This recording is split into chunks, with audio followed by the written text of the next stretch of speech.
നമസ്കാരം.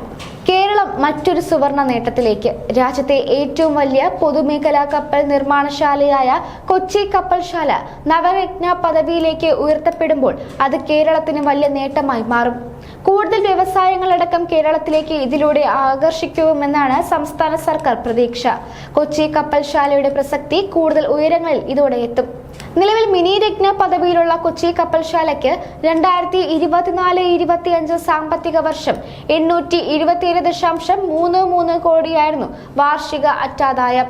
മാർച്ചിൽ അവസാനിച്ച നാലാം പാദത്തിൽ മുൻ വർഷത്തേക്കാൾ 10.93% വർധനയോടെ 287.18 കോടി രൂപ സംയോജിത അറ്റാദായവും കൈവരിച്ചു. ഈ സാഹചര്യത്തിലാണ് പുതിയ നീക്കങ്ങൾ. രാജ്യത്തെ ഏറ്റവും മികച്ച 10 പൊതുമേഖലാ സ്ഥാപനങ്ങളിൽ ഒന്നാണ് 1972 സ്ഥാപിതമായ കൊച്ചി കപ്പൽശാല.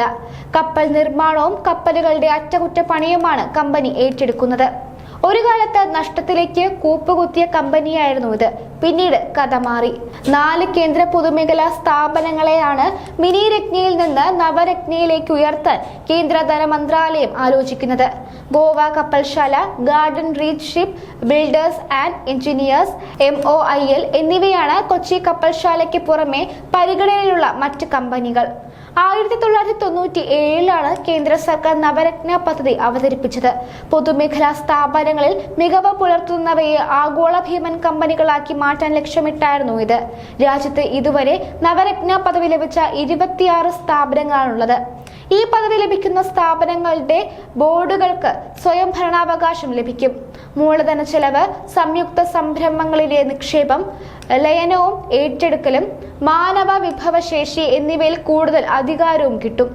രാജ്യത്തിന്റെ അഭിമാനവാഹിനിയായി കൊച്ചി കപ്പൽശാല മാറിയിട്ട് പതിറ്റാണ്ടുകളായി. അന്താരാഷ്ട്ര കപ്പൽ നിർമ്മാണ രംഗത്തെ മുൻനിര കമ്പനിയാണ് കേരളം ആസ്ഥാനമായുള്ള ഈ കേന്ദ്ര പൊതുമേഖലാ സ്ഥാപനം.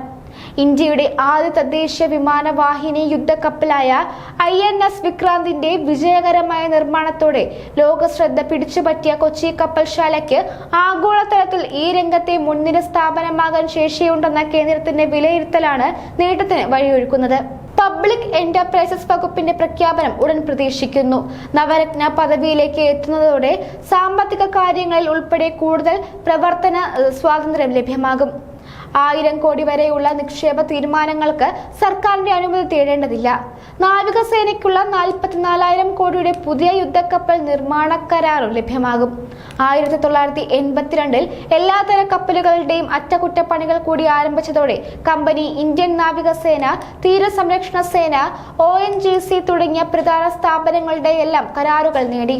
2024 ഏപ്രിൽ US നേവിയുമായി കപ്പലുകളുടെ അറ്റകുറ്റപ്പണികൾക്ക് മാസ്റ്റർ ഷിപ്പ് റിപ്പയർ കരാർ ഒപ്പുവെച്ച് ഈ നേട്ടം കൈവരിക്കുന്ന രാജ്യത്തെ 3ാമത്തെ കപ്പൽശാലയായി കൊച്ചി മാറിയിരുന്നു.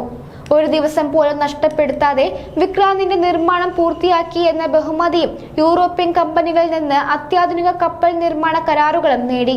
ഈ വർഷം നാവികസേനയ്ക്കായി നിർമ്മിക്കുന്ന 7ാമത്തെ അന്തർവാഹിനി പ്രതിരോധ യുദ്ധക്കപ്പലിന് കീഴിട്ടു. ഫെബ്രുവരിയിൽ ലോകത്തെ 2ാമത്തെ വലിയ അന്താരാഷ്ട്ര ഷിപ്പിംഗ് കമ്പനിയായ AP മോളർ മെഴ്സ്കുലുമായി കപ്പലുകളുടെ അറ്റകുറ്റപ്പണിക്കും പുതിയ കപ്പൽ നിർമ്മാണത്തിനുമുള്ള ധാരണാപത്രവും ഒപ്പുവെച്ചു. കൊച്ചി കപ്പൽശാല ഇതിനോടകം US, Germany, Netherlands, Norway, Denmark, middle east രാജ്യങ്ങൾ എന്നിവയ്ക്കായി 50ലേറെ കപ്പലുകൾ നിർമ്മിച്ചു നൽകി കഴിഞ്ഞു. ഹൈഡ്രജൻ ഇന്ധനമായുള്ള രാജ്യത്തെ ആദ്യ ബോട്ട് നിർമ്മിച്ചിറക്കിയതും കൊച്ചി കപ്പൽശാലയാണ്.